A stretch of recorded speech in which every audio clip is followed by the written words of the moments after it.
So sa pagkakaroon, ang City Agriculture Office nagpadayon og conduct sa price monitoring, and at the same time atong gitabangan ang atong mga mag-uuma nga matabangan sila pagpakanaog sa ilang mga produkto, kay usa sa atong mga programa, usa sa ato ang mga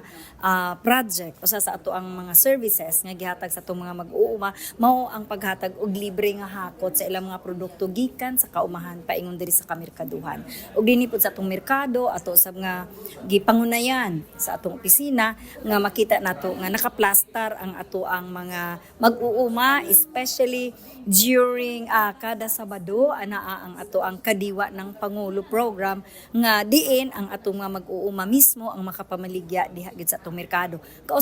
Usa ka semana kada Sabado. And sa pagkakaron atong ginalantaw nga bisan tuod dautan ang panahon, ginalantaw nato nga mahatagan og saktong assistance ang ato ang mga mag-uuma sa ilahang pagpanguma aron dili mapakgang bisan tuod, dili mapakgang ilang mga panginabuhi bisan tuod dautan ang panahon.